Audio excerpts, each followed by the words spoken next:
করব, কিন্তু নিজের কোনো লাভ হয় না। মাঝখান থেকে একটা লোক বিপদে পড়ে যায়, তাও যেমন তেমন বিপদ না, বিশাল বিপদে পড়ে যায়। সারা জীবন তখন তার এই দুঃখের বোঝা, কষ্টের বোঝা বহন করা লাগে। মাঝখান থেকে যেই লোকটার কারণে বিপদে পড়লো, ওর কিন্তু সেরকম কোনো লাভ হয়নি। লাভ হয়েছে দুনিয়ার হয়তো কিছু। ঘরে ঘুমিয়ে আসি, কিছুই জানি না, চোখ খুলে দেখছি হাসতে। কি গো, তুই গাছ কেটেছিস কখন? স্বপ্নে। এটা চলছিল না 11 বছর 15 বছর? এইটা চলছিল। আমি নিজে তো ভিকটিম, আমি দেখেছি, কিচ্ছু জানি না। বাড়ি থেকে নিয়ে গেল, পরের দিন পেপারে দেখছে যে কুষ্টিয়ার মজমপুর থেকে আমরা নিয়ে এসেছি। পুরাটা বানোয়াট, মিথ্যা কথা। এই যে মিথ্যা দিয়ে আরম্ভ হয়েছিল, পুরা 3টা বছর মিথ্যার ওপরেই ছিল। আমার রিমান্ডে থেকে শুরু করে একেবারে বের হওয়া পর্যন্ত একটা কথাও কোনোদিন আমি সত্যি পাইনি। পুরাটা ওরা যা বলেছে করেছে সব মিথ্যা। যে লোকগুলো এই কাজ করি আমার এই জীবন থেকে 3টা বছর কেড়ে নিলেন, যারা এর সাথে জড়িত, কি লাভ হয়েছে আপনার? কিছু টাকা পেয়েছেন হয়তো, এছাড়া তো আমার এই কষ্ট দেওয়া ছাড়া কোনো লাভ আপনার হয়নি। সে টাকাও তো এখন আর ভোগ করতে পারেন না। 10 টাকা উপায় করলে এখন 20 টাকার ক্ষতি হয়ে যাচ্ছে। এই কথা বলেন না কেন? আমার মামলার আয়ু থেকে শুরু করে একেবারে টপ টু বটন যে কয়টা আমি চিনি, এই গত পরশুদিন একজনের খোঁজ পেলাম নাকি ক্যান্সার হয়েছে রক্তের ভেতরে। কি হবে এই লোকটার এখন? আমার বাবার কাছ থেকে আকিস গ্রুপ থেকে 32 লাখ টাকা খেয়েছিল। কত? 32 লাখ সব মিলে। না না, 32 লাখ তো আকিস গ্রুপের কাছে খেয়েছে। আমার বাবার কাছ থেকে প্রথমেই নিয়েছে 10 লাখ, বলেছে 50টা মামলা দেব, নয়তো টাকা দেন তাড়াতাড়ি। তো গ্রাম্য মানুষ তো ভয়েই দিয়ে দিয়েছে। এইভাবে এই 3টা বছর বিভিন্ন কায়দা কৌশল করে করে টাকা নিয়েছিল। সব মিলে 2 গ্রুপের কাছ থেকে আমার বাবা আর আকিস গ্রুপ মিলে আমার মনে হয় 50 লাখের উপরে খেয়েছে তারা। কি করলেন? এখন যদি রক্তের ভেতরে মানুষের 5 প্রকার ক্যান্সার হয়, ওনার তো 1 প্রকার ধরা পড়েছে। ও যা নিয়েছিলেন এখন তো 14 বংশ বিক্রি করে ঔষধের পয়সা হবে না। কি কথা বোঝেন আমার? এই জন্য অবৈধ ইনকাম যারা করে, চর্ম চোখে দেখতে মনে হয় টাকা পয়সা মাল পানি ভালোই আসতেছে, কিন্তু না, একদিক থেকে যদি আসে 10 দিকে যাওয়ার রাস্তা খুলে যায়।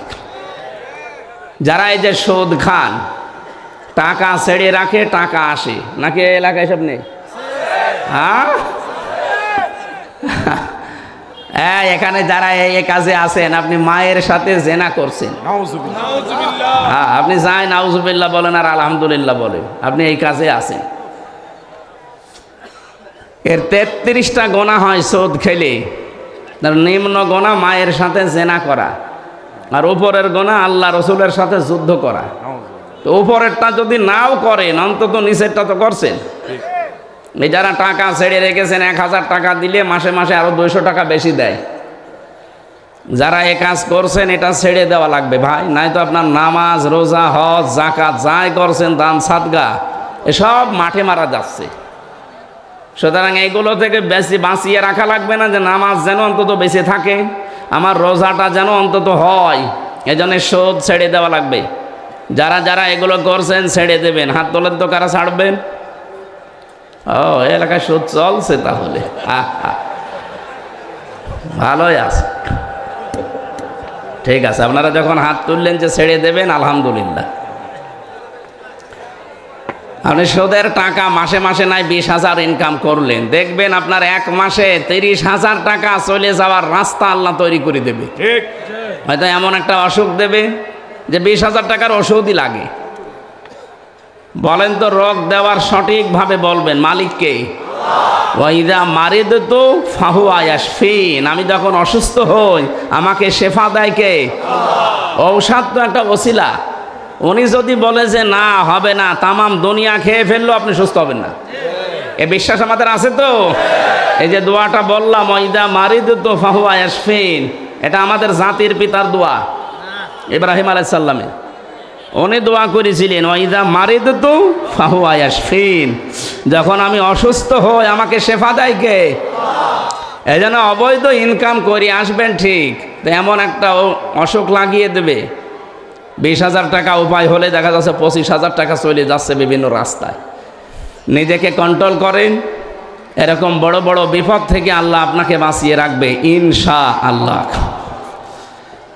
কিছু মানুষের চেহারা হবে কুকুরের মতো। কুকুরের কাজ কি? 2টা কুকুরকে আপনি পাশাপাশি খাবার দেবেন, একটাকে যা দিয়েছেন ও কিন্তু সারা দিন খেয়ে শেষ করতে পারবে না, এরপরও পাশেরটায় হামলা দেয়। এটা কুকুরের স্বভাব। এই বাংলাদেশে বহু মানুষের স্বভাব এরকম ছিল, ওর নিজের যা আছে মরণ পর্যন্ত খেলেও শেষ হতো না, এরপরও জনগণেরটায় হামলা দিয়েছে। এগুলো কিয়ামতে যখন উঠবে দেখবেন মানুষের আকৃতি থাকবে না, ওদের আকারের উপরে কুকুরের চেহারা ভেসে উঠবে। কেন? ওয়ালাকাদ কাররামনা বানি আদম, আমি বনি আদমকে সম্মানিত করেছি, এত সুন্দর করে এর চেহারাটা বানালাম, মায়ের পেটে আমি ওকে হারাম খাওয়াইনি। কথা বলছে না কেন? মায়ের মাসিক অসুখ বন্ধ করে রক্তটা আমি নাভির ভেতর দিয়ে দিয়েছি, তাও মুখ দিয়ে দেইনি, এটা পবিত্র রাখলাম। অথচ দুনিয়ায় যাবার পরে এই পবিত্র মুখ দিয়ে কত অপবিত্র জিনিসের ভেতরে লাগায়। এই বিড়ি সিগারেটও কিন্তু ওই পর্যায়ে পড়ে। সুতরাং এটা যারা খান এটা বন্ধ করবেন। কি একটা আইন হয়েছিল না স্যার, যে বিড়ি প্রকাশ্যে সিগারেট খেলে কত টাকা জরিমানা জানে? 50 টাকা। আছে এখন আর কো না, আইন করেই তো শেষ। আসলে অনেক পুলিশ ভাইও দেখি খায়, এই জন্যে ভাইরা যারা আইনে আছেন অন্তত আপনারা একটু কড়াকড়ি করবেন।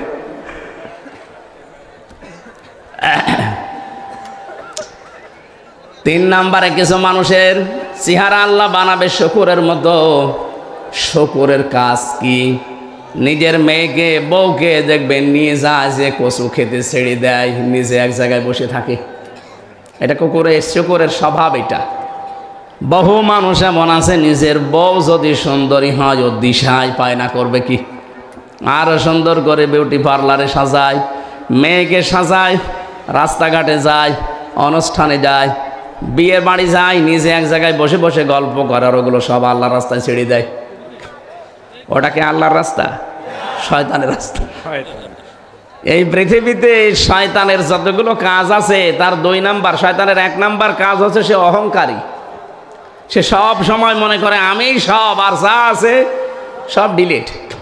আনা খায়রুম মিনহু খলাকতানি মিন নারি ওয়া খলাকতাহু মিন তিন। এটা শয়তানের প্রথম স্বভাব। 2 নম্বরে শয়তানের স্বভাব হচ্ছে ও যৌনতা ছড়াতে ভালোবাসে। কি করে উলঙ্গ করা যায়, মানুষকে উলঙ্গ করা যায়, এই চিন্তায় থাকে সব সময়। এরকম শয়তানেরও প্রায় 7টা কাজ আছে দুনিয়াতে, ও এইগুলো করতে পারলে ওরা আনন্দ লাগে। সুতরাং যারা যৌনতা ছড়াতে ভালোবাসেন, আপনি বিশ্বাস করবেন যে আপনি আর মানুষ নেই, আপনাকে শয়তান পুরাপুরি দখল করে ফেলেছে। কথা বোঝেন? আজকের এই যে ভাইস চেয়ারম্যান, উনি সাবেক, উনি যদি এখন বাড়ি যায়, বাড়িতে যাওয়ার পরে সালাম দিয়েছে স্ত্রীকে, ওনার বউ যদি বলে ওই কুকুরের বাচ্চা, ওনার রাগ হবে না? জ্ঞানী মানুষ হলে রাগ হবে না, চিন্তা করবে কি গো, এ তো শিক্ষিতা মেয়ে, এ ধার্মিক বংশের মেয়ে, আর আমার কোনোদিন মুখের ওপরে মুখ তুলে কথা বলে না, আজকে আমারে গালি দিচ্ছে, ঠিক করে জিনে ধরিছে। কিসে ধরেছে? নাই তো গালি দেওয়ার কথা না। আপনি যখন দেখবেন যে আপনাকে যৌনতা ছড়িয়ে আপনি ভালো লাগছে, নিজের গোপন অঙ্গগুলো মানুষকে দেখাতে আপনার আনন্দ লাগে, মজা লাগে, আপনি বুঝবেন শয়তান আপনাকে দখল করে ফেলেছে। কথা বুঝতেছেন? লাগবে না, আর বসেন। কিয়ামতের ওই কঠিন ময়দানে আল্লাহ রাব্বুল আলামিন মানুষকে যখন বিচারের জন্য ডাকবেন, তখন তার এই আকৃতিটা পুরা পাল্টিয়ে ফেলবেন।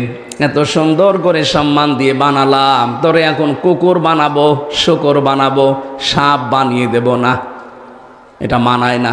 এই জন্য চেহারার ভেতরে এইগুলো আল্লাহ ফুটিয়ে তুলবেন।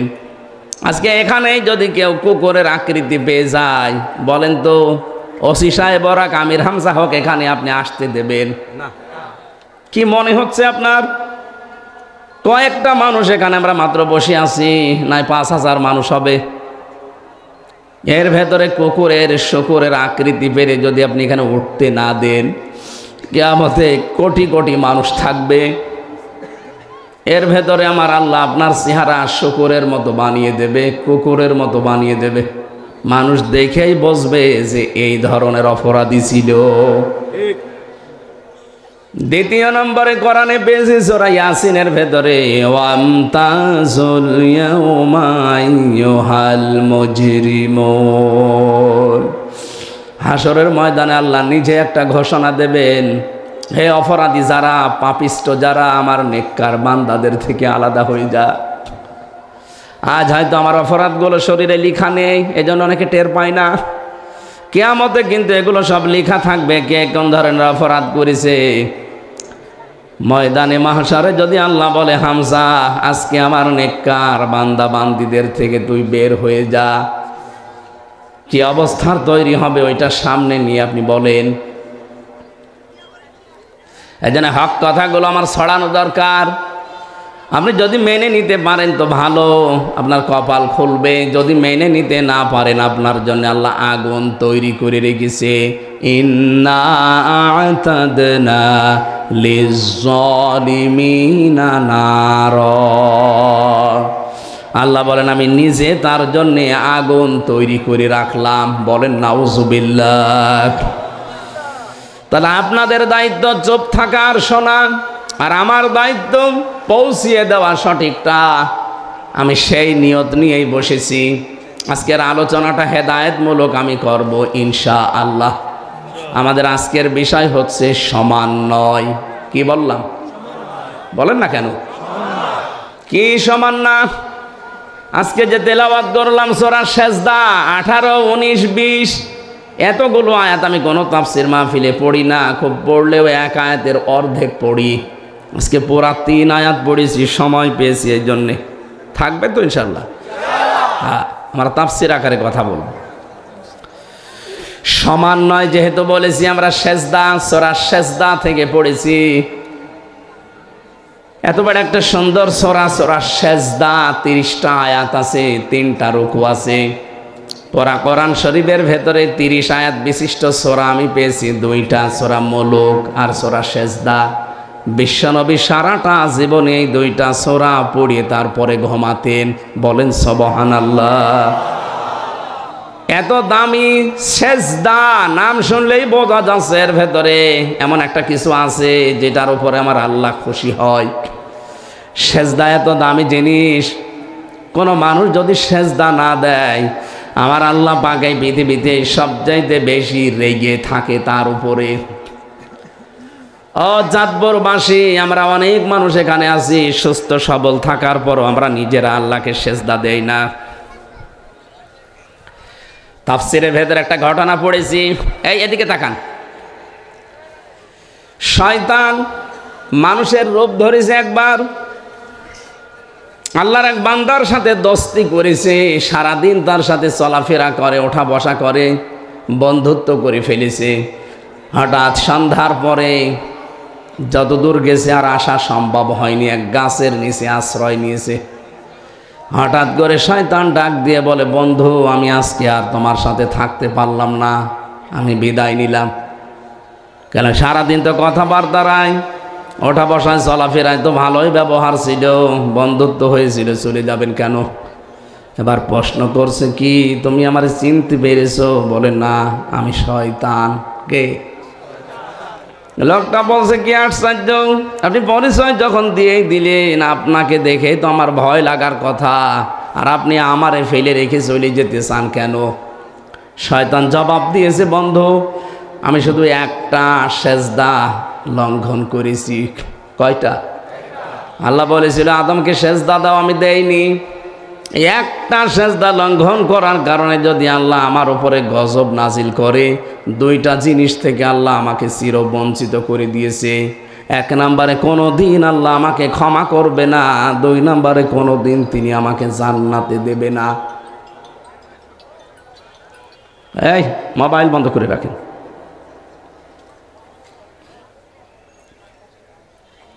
অথচ আজকে 24 ঘন্টা তোমার সাথে আছি, 24টা ঘন্টায় তোমার ওপরে 17টা সেজদা ফরজ ছিল। কয়টা? 17টা সেজদা অন্তত ফরজ। 34টা সেজদা ফরজ ছিল, 17 দুকোণে একটা সেজদাও তুমি তো দিলে না। আমার ভয় হচ্ছে আমি একটা লঙ্ঘন করে যদি গজব প্রাপ্ত হই, তুমি 17 দুগুণে 34টা সেজদা দাওনি, আল্লাহ যে কি গজব নাজিল করবে তার কারণে আমিও পুড়ে সারকার হয়ে যেতে পারি।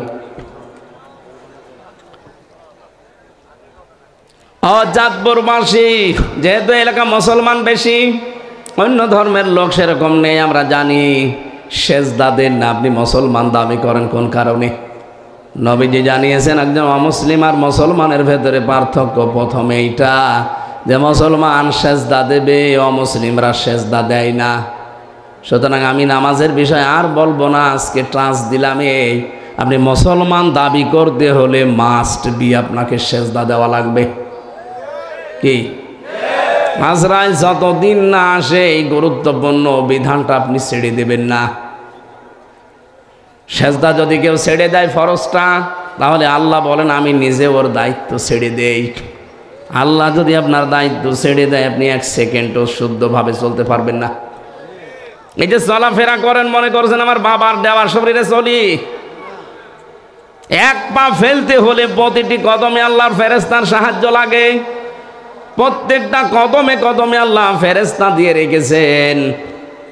যদি ওনারা দায়িত্ব পালন না করে আপনি হাঁটতেও পারবেন না। এই জন্য আল্লাহ জানিয়েছেন আমি যখন দায়িত্ব ছেড়ে দেব তখনও পদে পদে বিপদে পড়বে। আমি মাঝে মাঝে এই শব্দটা নিয়ে ভাবি যে আমরা বেঁচে আছি এটা একটা আশ্চর্য, আমরা মরে যাই এটা স্বাভাবিক। মানুষ মরবে এটা স্বাভাবিক বিষয়, মানুষ মরেই যাবে, কিন্তু যে বেঁচে আছি এটাতে কতগুলো অর্গান কাজ করছে আমার 3.5 হাত বডিতে। এই যে কথা বলতে পারি, এক একটা কথা বিজ্ঞান এখন প্রমাণ করছে। খলাকাল ইনসান আল্লামাহুল বায়ান, এই আয়াতের তাফসিরে পড়েছি এক একটা কথা তৈরি হতে 27টা স্তর পার করা লাগছে। এতটুকু একটা কণ্ঠ, এই জায়গায় 27টা স্তর পার করে একটা কথা তৈরি হয়। আমি যখন ভেতর থেকে মনে করি যে কথা বলবো, এই কথাটা ভেতরে 27টা ধাক্কা লাগে। কত? 27টা স্তর পার করে শেষ পর্যন্ত মুখ দিয়ে বের করে দিচ্ছে। তাফসিরের ভাষা হচ্ছে প্রতিটি স্তরে একজন ফেরেশতা বসে আছে, এর কাছে ও ওর কাছে ও ওর কাছে ভাবে দিতে থাকে। সর্বশেষ এসে একজন ফেরেশতা বলে যা কথাটা বের করে দিলাম। যদি একজন ফেরেশতাও দায়িত্ব পালন না করে আপনি জীবনও কথা বলতে পারবেন না, শুধু গা গো শব্দ করবেন। কথাটাই যদি এই হয়, বাকি এখনো যেগুলো আছে এগুলো আরো গুরুত্বপূর্ণ। এই মাথার ভেতরে সামনে আছে ফ্রন্টাল লব, অক্সিপিটাল লব, প্যারাইটাল লব, এরকম 70টা জিনিস দিয়ে সাজানো এই মাথাটা। এক একটা বিষয়ের উপরে 6টা 8টা 12টা করে তার দেওয়া আছে।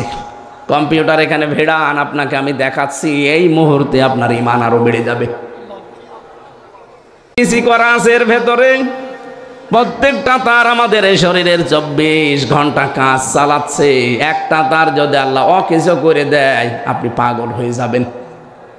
অনেকে বলে না যে তার কাটা, এমনি বলে। হালকা যদি একটু আপনার ঢিলা হয়ে যায়, কাটা না, তারটা যদি ঢিলা হয়ে যায় আপনি পাগল হয়ে যাবেন, নিজের পায়খানা নিজে খাবেন। রাব্বুল আলামিন বলেন আমি সবগুলো আমার ফেরেশতা দিয়ে তোর শরীরটাকে চালাচ্ছি, এই জন্য তুই বেঁচে আসিস যেটা আশ্চর্য, তুই মরে যাবি এটা স্বাভাবিক। আল্লাহ দায়িত্ব নিয়ে নিয়েছেন এই ফরজ সেজদার কারণে। যারা সেজদা দেয় না আল্লাহ বলেন ওর দায়িত্ব আমি নেই না, ছেড়ে দেই। বলেন নাউজুবিল্লাহ।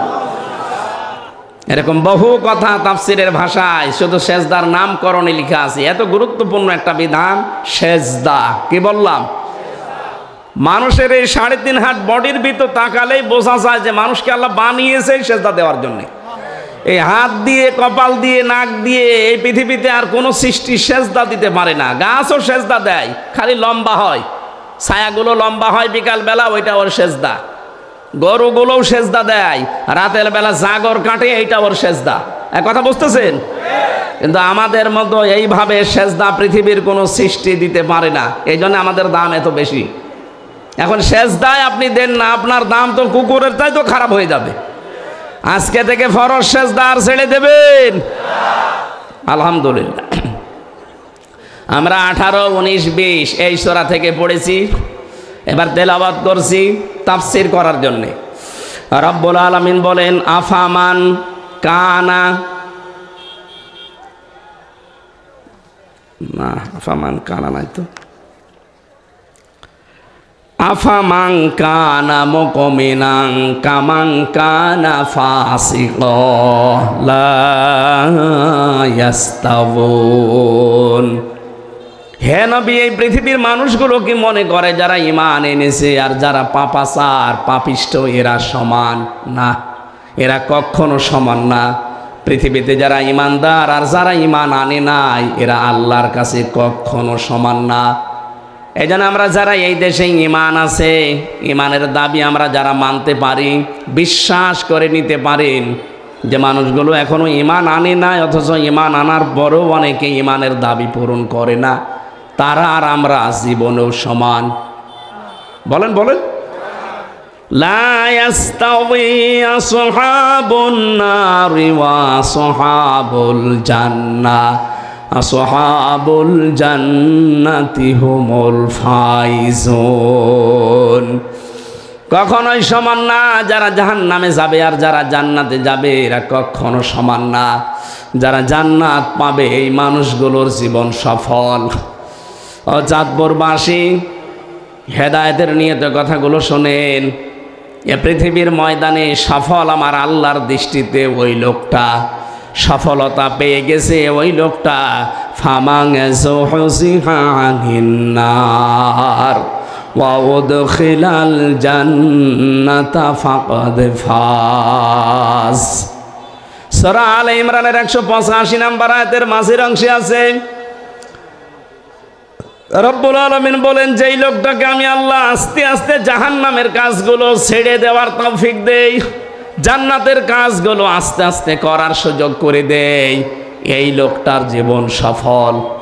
আপনি এখন নিজের কি ভাবেন তো, জাহান্নামের কাজ কি আপনি ছেড়ে দিতে পারছেন?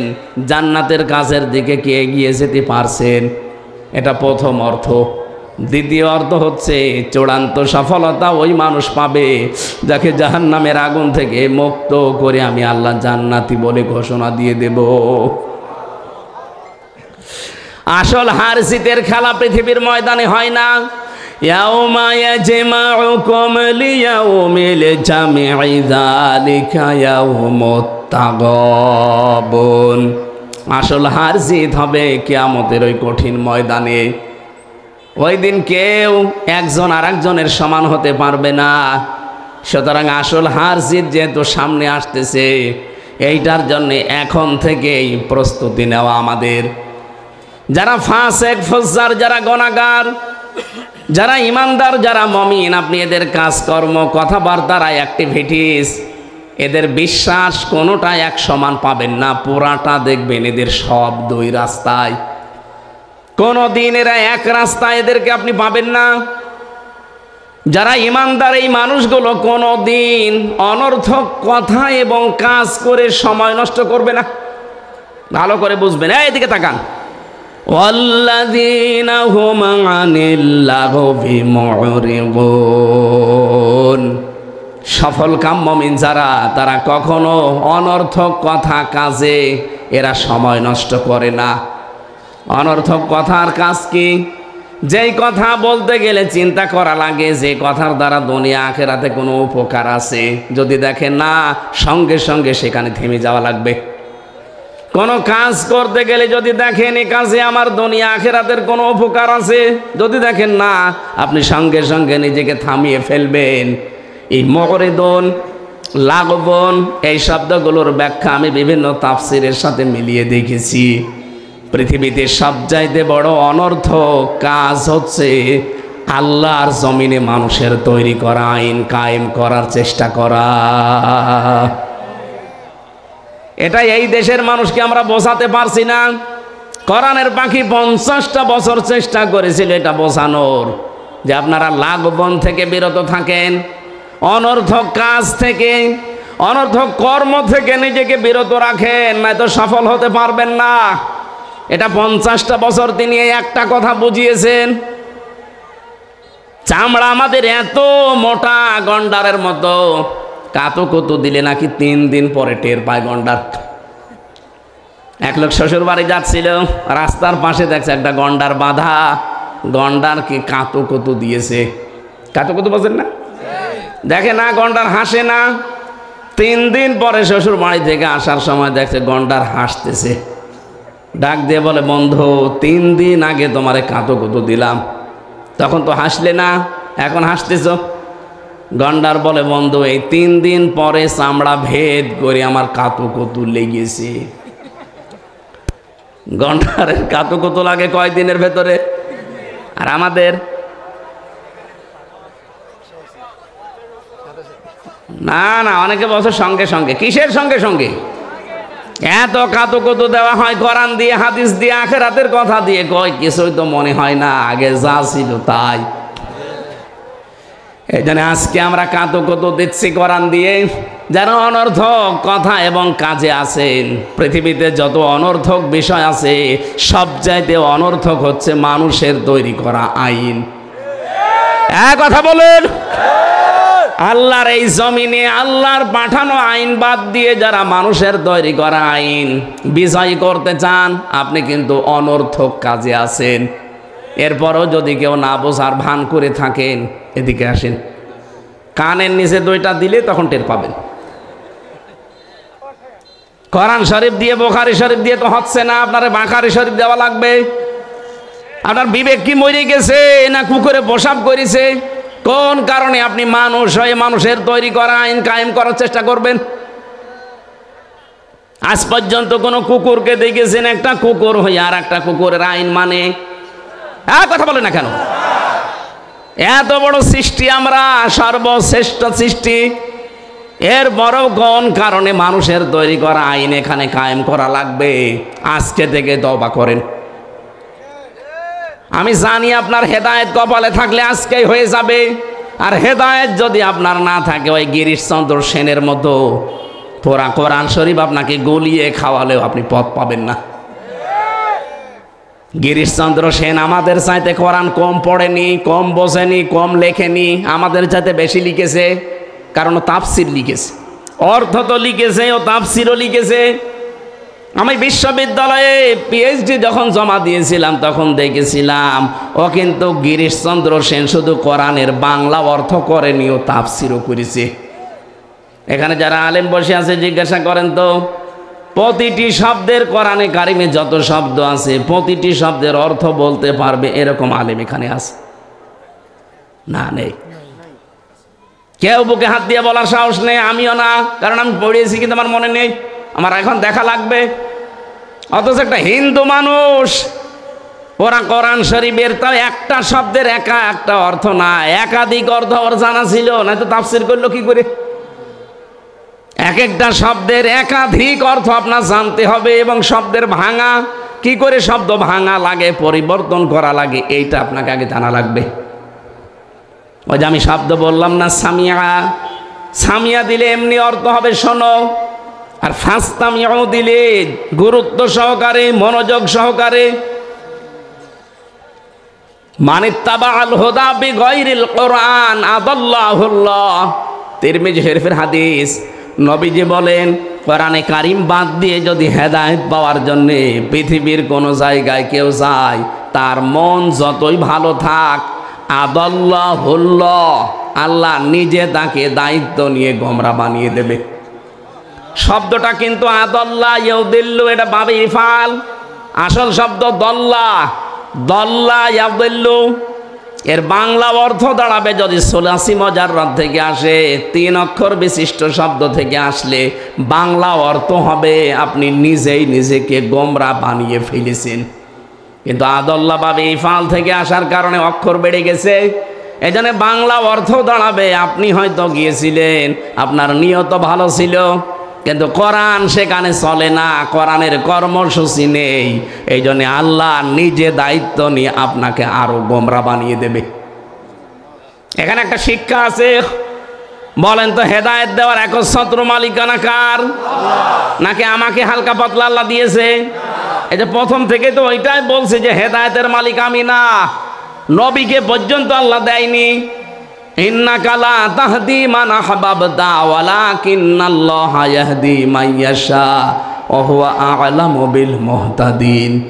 হে নবী, আপনি যাকে ভালোবাসেন তাকে হেদায়েত দিতে পারবেন না, আমি আল্লাহ যাকে পছন্দ করি তাকে দেই, আর আমি জানি যে হেদায়েত পাবে কে। আ'লামু ইসনে তাফসীর। এবার আসেন তো আয়াতের শিক্ষা এবং ব্যাখ্যা কি। বিশ্বনবী নিজের আপন চাচাকে বহু চেষ্টা চালিয়েছিলেন হেদায়েত দেওয়ার জন্য, কিন্তু পারেন নাই, কারণ তার মন ছিল না। কি ছিল না?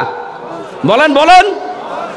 এই গিরিশচন্দ্র সেন, এই বেটা কোরআন শরীফ পড়েছে, বুঝেছে, লিখেছে, কিন্তু ওর মন নেই, হেদায়েত পাওয়ার মতো ওর মন ছিল না। এই জন্যে আল্লাহ ওকে হেদায়েত দেয়নি। মরে যাওয়ার পরে ওর জানাজাও হয়নি, কাফন দাফনও দেয়নি, পুড়িয়ে ফেলেছে।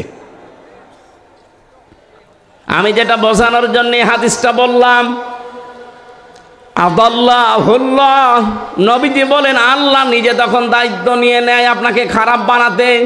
আল্লাহ যদি হেদায়েত দেওয়ার পরিবর্তে খারাপ বানিয়ে দেয়, কোন বাবা আছে আপনাকে হেদায়েত দিতে পারে বলেন তো? আরো জোরে বলেন। এই জানে হাদিসের বাস্তবতা আমরা দেখতে পাই এই বাংলাদেশে।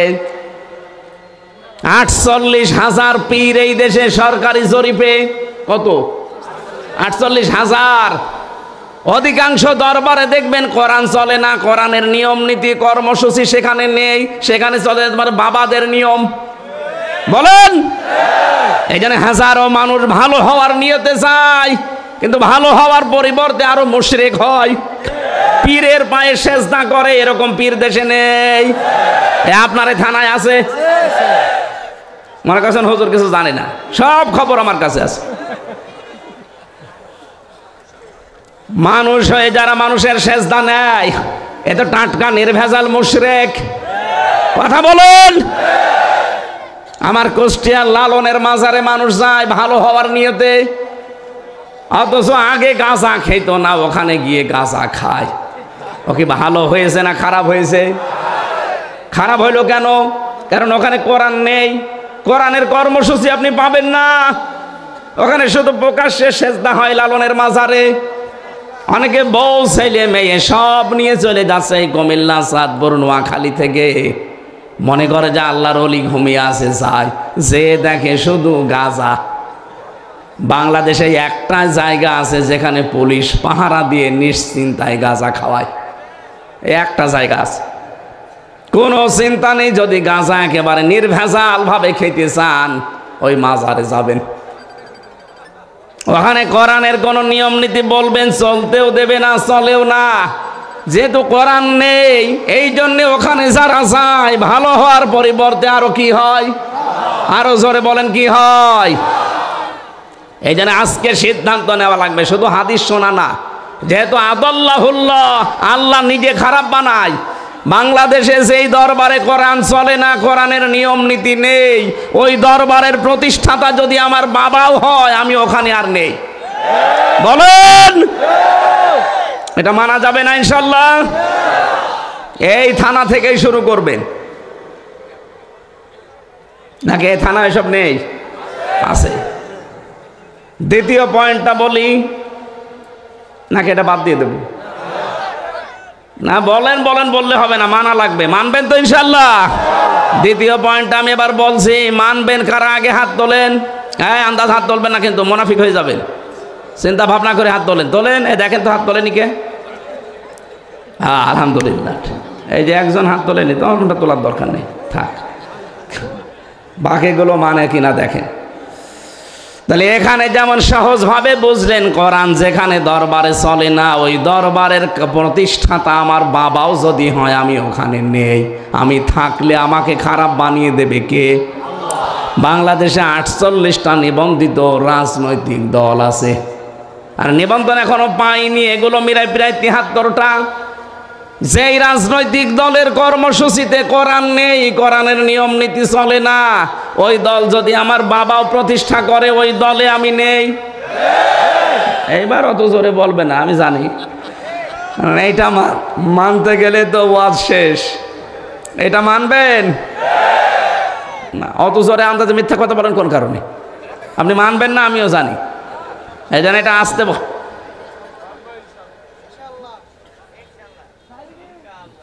অন্তত এই সামিয়ানার নিচে যারা আছেন তারা তো বলেন যে কোরআন যেই দলে নেই, ওই দল যদি আমার বাবাও তৈরি করে থাকে, ওই দলে আমি আজকে থেকে আর নেই।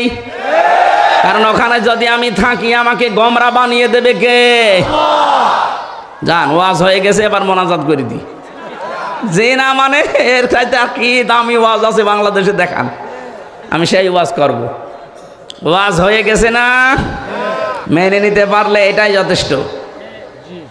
সারা বাংলাদেশে আমি এই হাদিসটা বলেছি, মানুষ যেভাবে হাত তুলে কথা দেয়, সব মানুষ যদি এই কথাটা ঠিক রাখতে পারতো, এদেশের সামনে কোরআনের রাজ কায়েম হওয়া কোনো ব্যাপারই না। কারণ কোরআন যেখানে নেই, আমি সেখানে নেই। তাহলে অনেক দল এমনি মাইনাস হয়ে যাওয়ার কথা।